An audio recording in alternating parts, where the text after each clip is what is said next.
તો બેટા લાસ્ટ લેક્ચરમાં આપણે 2.11 નંબર જોયો હતો, 2.11 જોયો હતો. આજે 2.12 જોવાના છે. 2.11 એટલે શું હતું? બોલો, શું હતું? કેપેસિટર અને કેપેસિટન્સ ક્લિયર કર્યું હતું આપણે. કેપેસિટર શું છે, કેપેસિટન્સ શું છે, આપણને ઇન્ફોર્મેશન છે કે ભાઈ આ બંને વસ્તુ શું છે. બિલકુલ ક્લિયર. Okay okay okay. અને કેપેસિટન્સનું સૂત્ર શું હતું? Q/V. Q/V તમે શોર્ટકટમાં યાદ રાખી શકો છો. Q બરાબર CV. Q બરાબર QCV. Q બરાબર CV. આ શોર્ટકટ સૂત્ર છે, યાદ રાખી શકો છો. આને કેપેસિટન્સ કહેવાય. એનો એકમ ફેરાડેમાં હોય. એનો એકમ શેમાં હોય?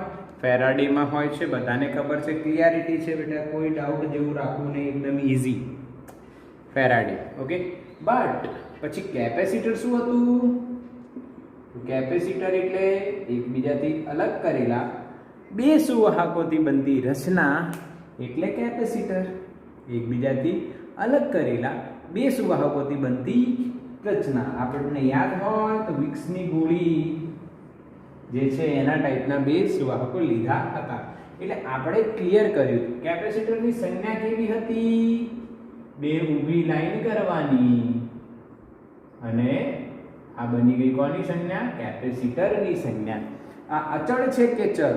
તો આ અચળ છે. ચલ માટે શું બતાવવાનું હતું? તીર બતાવવાનું હતું.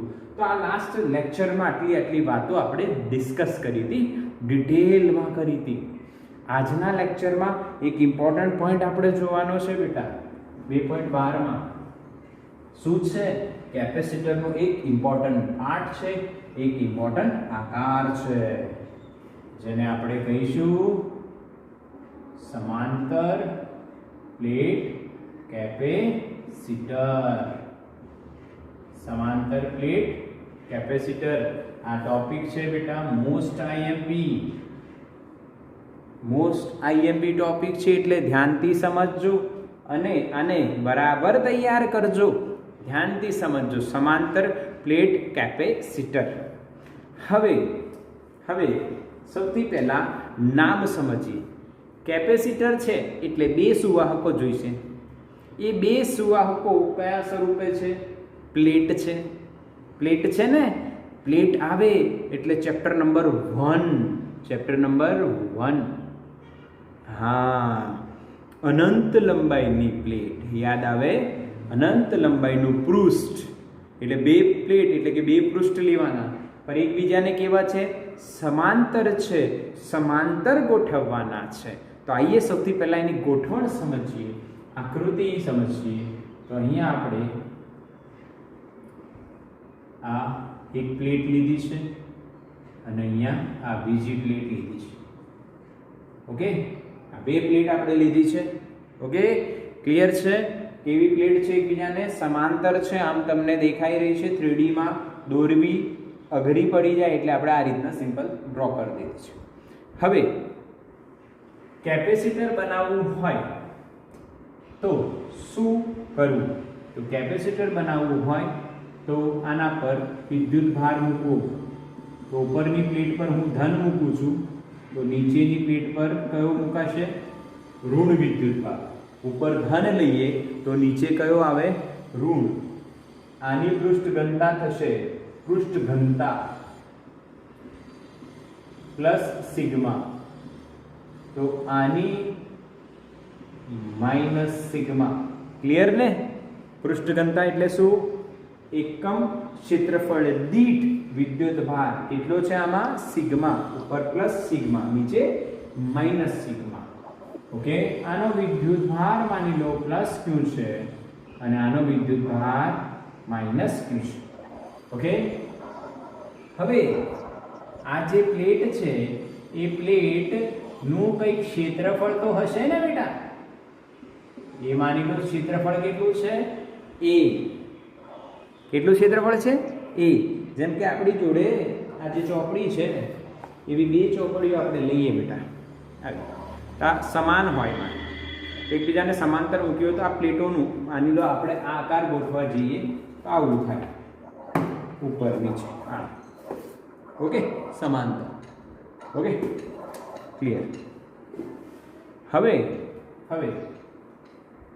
આ બે પ્લેટો વચ્ચેનું અંતર માની લો કેટલો છે ડી અંતર છે સમજાઈ ગયું યસ હવે આપણે કેપેસિટર બનાવી દીધું જે સમાંતર પ્લેટ છે તો કેપેસિટર સમાંતર પ્લેટ છે એમાં આ જે પૃષ્ઠ લીધું છે એ અનંત પૃષ્ઠ માનીએ કયું પૃષ્ઠ માનીએ અનંત પ્રેક્ટિકલી અનંત ના હોય પરંતુ એ બી હું તમને બતાવીશ કે પ્રેક્ટિકલી અનંત કઈ રીતના ગણાશે પણ અત્યારે અનંત પૃષ્ઠ આપણે માનીએ એકબીજાને સમાંતર રહેલા બે પૃષ્ઠ જે અમુક અંતરે ગોઠવાયેલા હોય અને એમના પર વિદ્યુતભાર વિતરિત થયેલો હોય એક પર ધન બીજા પર ઋણ તો આ જે રચના બને છે એને કયો કેપેસિટર કહેવાય સમાંતર પ્લેટ કેપેસિટર હવે કેપેસિટરની વાત ચાલી રહી છે તો આપણને ખબર છે આપણે જે પૃષ્ઠ છે એમાં 1 2 અને 3 આવા બિંદુઓ જોયા હતા યાદ કરો જોયા હતા કે નતા હા કે ના આ 3 બિંદુએ આપણે વિદ્યુત ક્ષેત્ર બતાવવાનું છે મેં તમને સ્પેશિયલ કેસમાં બતાવ્યું હતું તો 1 અને 3 પાસે કુલ વિદ્યુત ક્ષેત્ર બેટા કેટલું થાય E બરાબર ધ્યાનથી સમજજો એક પાસે પ્લસનું ક્ષેત્ર બહાર અને માઇનસનું ક્ષેત્ર અંદર એટલે વિરુદ્ધ દિશા થાય અને એ વિદ્યુત ક્ષેત્રનું સૂત્ર અનંત પૃષ્ઠ હતું યાદ કરો આવી આકૃતિ એના કારણે વિદ્યુત ક્ષેત્ર મળ્યું હતું σ/2ε0 σ/2ε0 તો અહીંયા σ/2ε0 ઉપર અને I પર એક પ્લસ અને બીજું માઇનસ એટલે 0 એટલે σ/2ε0 અને બીજું σ/2ε0 જવાબ શું આવશે 0 જો 3 પાસે શું થશે જો પ્લસનું ક્ષેત્ર બહાર માઇનસને કારણે ક્ષેત્ર અંદર તો જવાબ શું આવશે 0 એટલે બંને જગ્યાએ આન્સર 0 આવે છે ખબર પડી બેટા યસ તો હવે ત્રીજો ભાગ અચ્છા કયો બિંદુ રહ્યો કેપેસિટરની બે પ્લેટ વચ્ચે બિંદુ 2 પાસે વિદ્યુત ક્ષેત્ર કેટલું લખાશે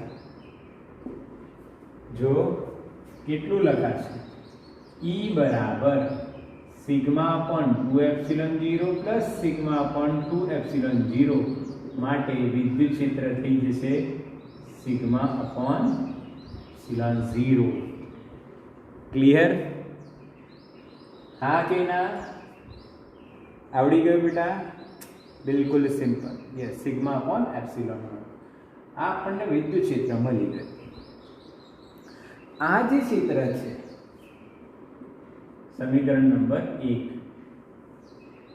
આ જે ક્ષેત્ર છે ક્યાંથી ક્યાં તરફ હોય છે કેપેસિટરની બે પ્લેટ વચ્ચે વિદ્યુત ક્ષેત્ર કઈ દિશામાં હોય ધનથી ઋણ તરફ કઈ તરફ હોય છે ધનથી ઋણ તરફ હોય છે હવે અનંત પૃષ્ઠ માટે આ જે ક્ષેત્ર છે કેપેસિટરની પ્લેટ પૂરતું જ સીમિત હોય છે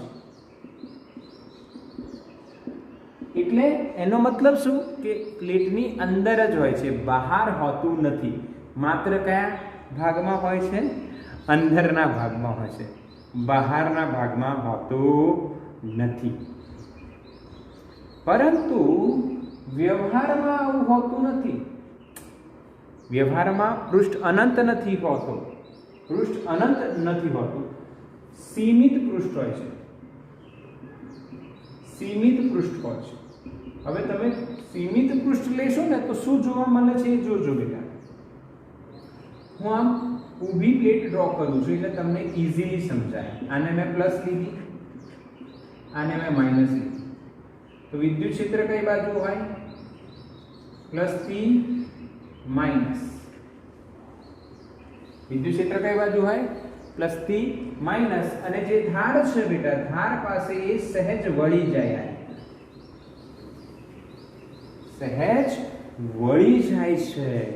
કેમ કે આપણે જોયું છે બેટા કે જે બે વિદ્યુત બારો હોય તો પ્લસ થી માઇનસ અને પછી આમ રેખાઓ મળતી હતી. યાદ છે? ડાયપોલનું ક્ષેત્ર રેખા આ રીતના દોરેલી છે. હા કે ના? યસ. એટલે બહાર જાય. આ તો પરિમિત પૃષ્ઠ આવ્યું, સીમિત પૃષ્ઠ આવ્યું. તો આ અસરને આને આ જે છે બહાર જતું છે, આને ફ્રિંગિંગ ઓફ ફિલ્ડ કહે છે.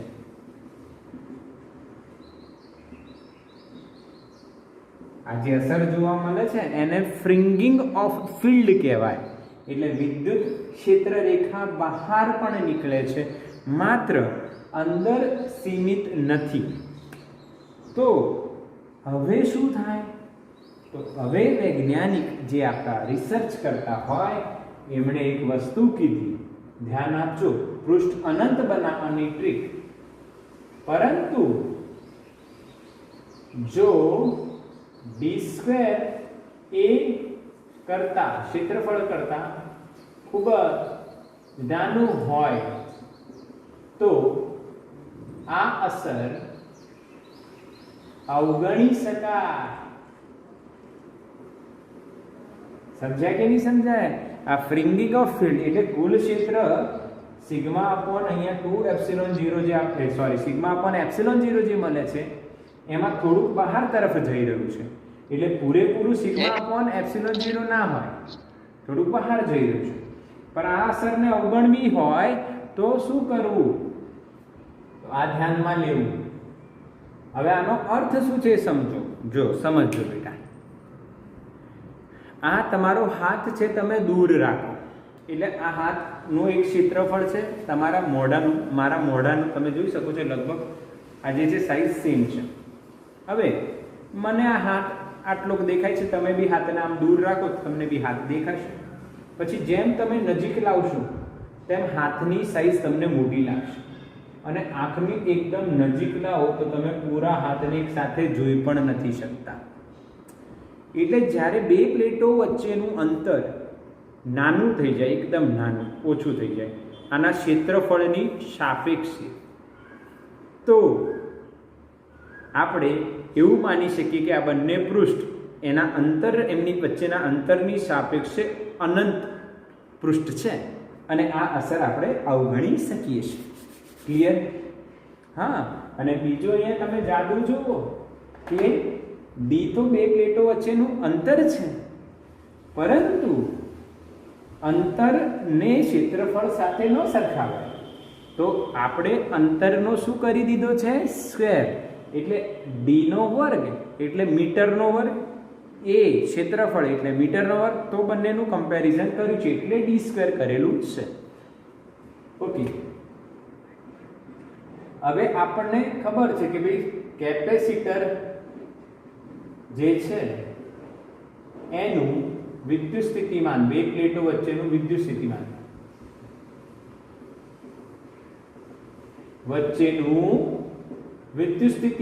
હવે તમે કહેશો સાહેબ આ કેમ લાયા તમે, આ કઈ દિશા તરફ લઈ જઈ રહ્યા છો? તો બેટા જ્યારે કેપેસિટર બનાવ્યું હોય ને તો એનું કેપેસિટન્સ તો મેળવવું પડે ને, એની જ તો માપણી આપણે કરવાની હોય છે ને. કેમ કે કેપેસિટન્સના માપનથી ખબર પડી શકશે કે આ કેપેસિટર કેટલો વિદ્યુત ભાર સંગ્રહ કરશે. અને મેં તમને લાસ્ટ લેક્ચરમાં એવું કીધું હતું કે કેપેસિટન્સ Q/V પર આધાર રાખતો નથી, એ પરિમાણ પર આધાર રાખે છે. માધ્યમ પર આધાર રાખે છે, બે પ્લેટો બે વાહકો વચ્ચેના અંતર પર આધાર રાખે છે, ક્ષેત્રફળ પર આધાર રાખે છે. આ બધી વાતો ખાલી એમને એમ નથી કરી, એ આજે સાબિત થશે. તો આપણે C બરાબર Q/V લાવવા માટે વિદ્યુત સ્થિતિમાન શોધીએ છીએ, પરંતુ આપણને ખબર છે વિદ્યુત સ્થિતિમાન અને વિદ્યુત ક્ષેત્ર વચ્ચેનો સંબંધ શું છે? V બરાબર ED. V બરાબર શું છે? ED. હવે આ તમે કહેશો સાહેબ આ ક્યાંથી આવ્યું? બેટા યાદ કરો, મેં કરાવ્યું હતું. આ સૂત્ર જોયું છે આપણે, અને આને મૂલ્ય સ્વરૂપે લખીએ તો આવી ગયું. અને આ વિદ્યુત સ્થિતિમાનનો તફાવત છે અને આ અંતર છે, એટલે V બાય શું લખાય? D. E બરાબર V/D. E બરાબર V/D. તો V બરાબર ED લખાય કે ના લખાય? હા કે ના? સમજાય કે નહીં સમજ્યા? Yes yes yes. E ની વેલ્યુ ઓલરેડી આપણી જોડે છે σ/ε0 * D. સિગ્મા એટલે પૃષ્ઠ ઘનતા, અને પૃષ્ઠ ઘનતા પ્લસ સિગ્મા એટલે શું લખાય? Q/A લખાય. Q/A લખાય ને. એકમ ક્ષેત્રફળ દીઠ વિદ્યુત ભાર. અહીંયા હું લખીશ Q/A ε0 * D. આ શું મળ્યું આપણને? V. તો કેપેસિટન્સ શું મળશે બેટા? જો કેપેસિટન્સ શું મળશે? જો કેપેસિટન્સ મળશે C બરાબર Q/V, અને C બરાબર Q/V. Q ના છેદમાં V, તો A ε0 ઉપર જશે ને છેદમાં આવશે D. હા કે ના? આ છે IMP, જે તમારે યાદ રાખવાનું. એક આ અને એક આ બી IMP સૂત્ર. આ ત્રણ સૂત્ર તમને આવડવા જ જોઈએ, અને એમાં સૌથી ઇમ્પોર્ટન્ટ સૂત્ર આ છે હવે જે આજે મળ્યું આપણને, જેને આપણે સમાંતર પ્લેટનું કેપેસિટન્સ કહીએ છીએ. C બરાબર A/0/D. ક્લિયર થયું? હા, સમજ્યા કે નહીં સમજ્યા કે સમાંતર પ્લેટનું કેપેસિટન્સ કઈ રીતના શોધાય? પહેલા પ્લેટની વચ્ચે અને બહાર વિદ્યુત ક્ષેત્ર શોધી કાઢો. પછી ક્ષેત્ર બે પ્લેટની વચ્ચે સીમિત હોવું જોઈએ, પરંતુ પરિમિત અથવા સીમિત ન હોય, પૃષ્ઠ અનંત નથી, સીમિત છે, તો બહારના વિસ્તારમાં ફ્રિંગિંગ ઓફ ફિલ્ડ જોવા મળે. એને ઘટાડવા માટે આપણે એક વસ્તુ કરવી પડશે, ક્ષેત્રફળ બહુ મોટું કરવું પડશે અંતરની સરખામણીએ, એટલે આ જે અસર છે એને અવગણી શકાય. પછી તો એકદમ સિમ્પલ, કેપેસિટરની બે પ્લેટો વચ્ચેનું વિદ્યુત સ્થિતિમાન V બરાબર ED. E બે પ્લેટો વચ્ચે ઓલરેડી મળી ગયું, σ/ε0. સિગ્મા Q/A અને Q/A મૂકી દેશો તો C બરાબર Q/V. Q/V કરશો Q ના છેદમાં V, તો A/0/D. A/0/D. A/0/D. સ્ક્રીનશોટ લો અને આ સૂત્ર યાદ રાખો. ચલો ક્લિયર? તો આપણે શું ભણી ગયા બેટા? પ્રક્ષિપ્ત ગતિ જેવું નથી યાર. એ તો વિડીયો અપલોડ થતો હતો એટલે પ્રક્ષિપ્ત ગતિ બોલતો હતો. ઓકે ઓકે, ચલો અહીંયા હવે આના દાખલાઓ આપણે જોઈએ. હવે આના દાખલાઓ જોઈએ આપણે. દાખલાઓમાં કોઈ ઉદાહરણ છે? ચેક કરો તો NCERTમાં. આના પછી કોઈ ઉદાહરણ છે? ના હોય તો આપણે હું મારી રીતેના દાખલા કરાવું. કોઈ નથી અને કોઈ ઉદાહરણ નથી, પણ હું મારી રીતેના તમને દાખલા કરાવી દઉં છું બેટા. ધ્યાન આપજો. સમાંતર પ્લેટ કેપેસિટરના અમુક સમ્સ હું તમને કરાવું છું. એ સમ્સથી તમને પાક્કું થઈ જશે કે કઈ રીતના આના દાખલા પૂછાઈ શકે. તો સિમ્પલ સૂત્ર શું છે? A/0/D. તેના પરથી તમને એલો કન્સેપ્ટ તો ખબર પડી ગઈ ને સમાંતર પ્લેટ કેપેસિટરથી. બેટા C બરાબર A/0/D. એટલે કેપેસિટન્સ ક્ષેત્રફળ પર, બે પ્લેટો વચ્ચેના અંતર પર, પરિમાણ કહી શકાય એને, અને માધ્યમ પર પણ આધાર રાખે છે. એ આ સૂત્ર પરથી ખબર પડે. કેપેસિટન્સ C બરાબર Q/V પર આધાર રાખતું નથી, કે એટલે Q/V તો અચળ છે એટલે ના રાખે. અચ્છા, તો હવે આના એક્ઝામ્પલ્સ કેવા હોય? એક એક્ઝામ્પલ લઈએ બેટા, સિમ્પલ. બે પ્લેટ છે બેટા, એકબીજાથી 2 mm ના અંતરે. એનું ક્ષેત્રફળ છે એ 5 સેન્ટીમીટર સ્ક્વેર છે. ઓકે, તો એનું કેપેસિટન્સ કેટલું? કેપેસિટન્સ કેટલું? તો સિમ્પલ સોલ્યુશન છે આ તો. C બરાબર A epsilon not by D. Okay, આને કરી દઈએ આપણે 2 સેન્ટીમીટર સ્ક્વેર. ઓકે, તો આ 2 છે. 8.856 ગુણ્યા 10 ની -12 એપ્સિલોન નોટ ની વેલ્યુ D કેટલા છે? 2 mm. 2 mm એટલે 10 ની -3. અને ઉપર ક્ષેત્રફળ બેટા 2 સેન્ટીમીટર સ્ક્વેર છે, તો 2 ગુણ્યા 10 ની -4. Okay, metre square. આને મીટર સ્ક્વેરમાં કન્વર્ટ કરવું પડે. 2 ગયા એટલે 8.856 ગુણ્યા 10 ની કેટલી ઘાત થાય? 12 અને 4 16. 16 વત્તા 3 એટલે -13. અને જો 0.8854 પીકો ફેરાડે. 10 ની -12 થઈ જશે ને, પીકો ફેરાડે. હા કે ના બોલો? આવડ્યું કે નહીં? મેસેજ કરો બેટા. સમજણ પડી? યસ, સમજણ પડી. બિલકુલ ક્લિયરિટી આવી ગઈ. યસ, બિલકુલ ક્લિયરિટી આવી ગઈ. હવે બીજો એક્ઝામ્પલ જોવાનો. Example number 2. એક્ઝામ્પલ નંબર 2 માં આપણે એવું આપેલું હોય કે આ જે પ્લેટ છે એ ચોરસ પ્લેટ છે. કેવી પ્લેટ છે? ચોરસ પ્લેટ. અને એની બાજુની લંબાઈ છે 5 સેન્ટીમીટર. અને અહીંયા જે અંતર છે D એ છે 5 mm.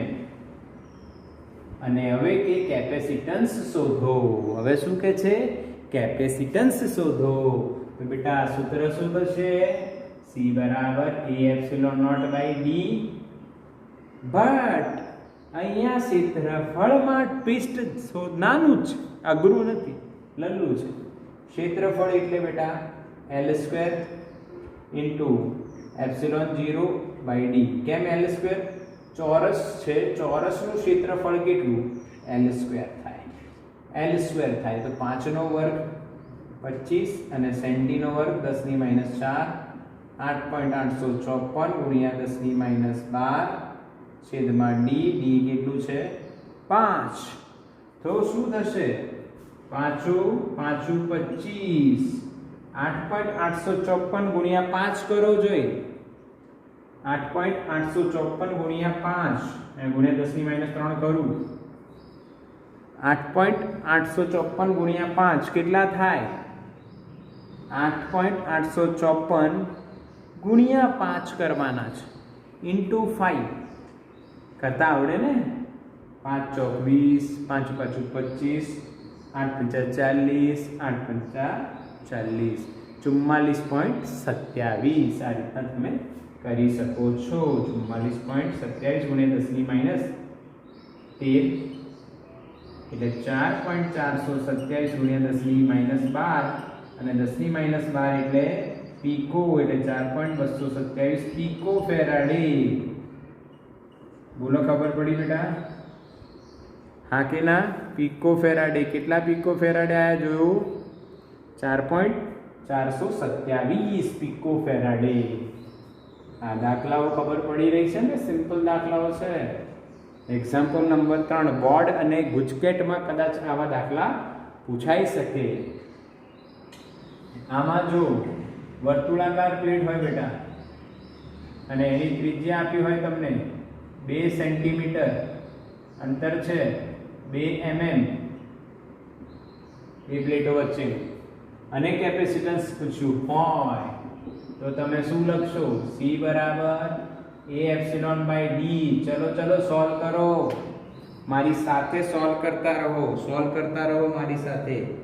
ક્લિયર દેખાય છે ને? યસ, મારી સાથે સોલ્વ કરતા રહો બેટા. જલ્દી સોલ્વ કરતા રહો. ક્ષેત્રફળ કેટલું થશે વર્તુળાકાર પ્લેટ હોય તો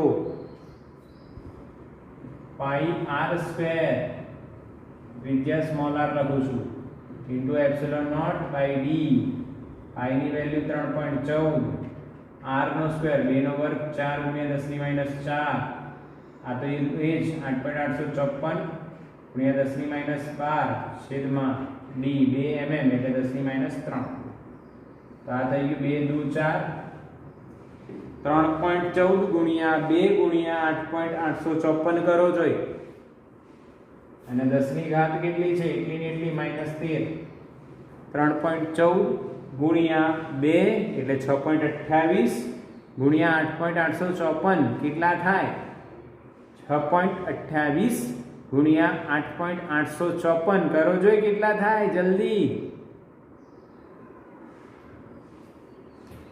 55.6 લગભગ એટલે 5.56 પીકો ફેરાડે લખાય બેટા yes or no 5.56 pico farad yes બિલકુલ ક્લિયર તમે બી સોલ્વ કરો હું પણ સોલ્વ કરું સાથે સોલ્વ કરી સ્ક્રીનશોટ લો આનો સ્ક્રીનશોટ લો ફટાફટ ક્લિયર હા એક હજુ આનો ક્વેશ્ચન કરીએ સરસ ક્વેશ્ચન જો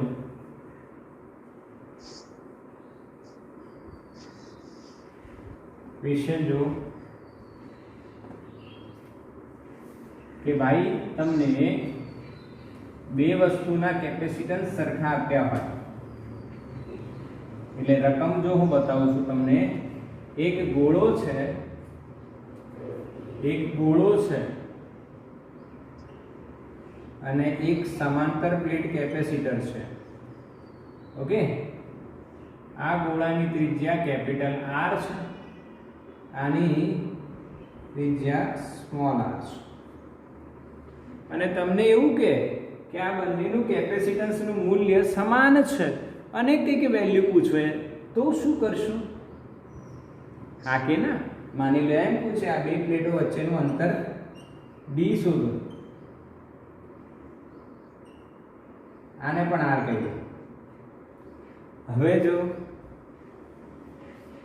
ક્વેશ્ચન સમજ પડી રહી છે બેટા ક્વેશ્ચન શું છે આ ગોળા અને આ સમાંતર પ્લેટ કેપેસિટરનું કેપેસિટન્સ સરખું હોય તો બે પ્લેટો વચ્ચેનું અંતર શોધો તો ભાઈ C ગોળો અને C સમાંતર પ્લેટ કેપેસિટર બંનેનું કેપેસિટન્સ સરખું છે તો આમાં તમને ગોળાનું કેપેસિટન્સ અને સમાંતર પ્લેટ કેપેસિટરના કેપેસિટન્સ બંનેના સૂત્રો આવડવા જોઈએ ગોળાનું કેપેસિટન્સ શું 4 pi epsilon not into r યાદ છે Ranveer Kapoor r by k k ની જગ્યાએ 1/4 પાઈ એપ્સિલોન નોટ યાદ આવ્યું ને રણવીર કપૂર k ની વેલ્યુ મૂકશો તો 1/4 pi epsilon not into r clear समांतर प्लेट कैपेसिटर तो pi r square epsilon 0 by d કેમ કે આનું ક્ષેત્રફળ કેટલું થશે પ્લેટનું a એપ્સિલોન a ક્ષેત્રફળ પાઈ r સ્ક્વેર થાય ને બેટા પાઈ કટ એક r cut epsilon not cut થઈ જાય તો અંતર કેટલું થાય બેટા d બરાબર r/4 d बराबर r/4 बोलो खबर पड़ी हाँ के ना आ एक सारी क्वॉलिटी नो एमसीक्यू का तो दाखलो कहेवाय जे आपणने आवडवो जोईए एमां तमने गोळानुं केपेसिटन्सनुं सूत्र पण आवडवुं जोईए अने समांतर प्लेट केपेसिटरना केपेसिटन्सनुं सूत्र पण आवडवुं जोईए बिल्कुल क्लियर छे हाँ एकदम इजी तो आनो स्क्रीनशॉट लई लो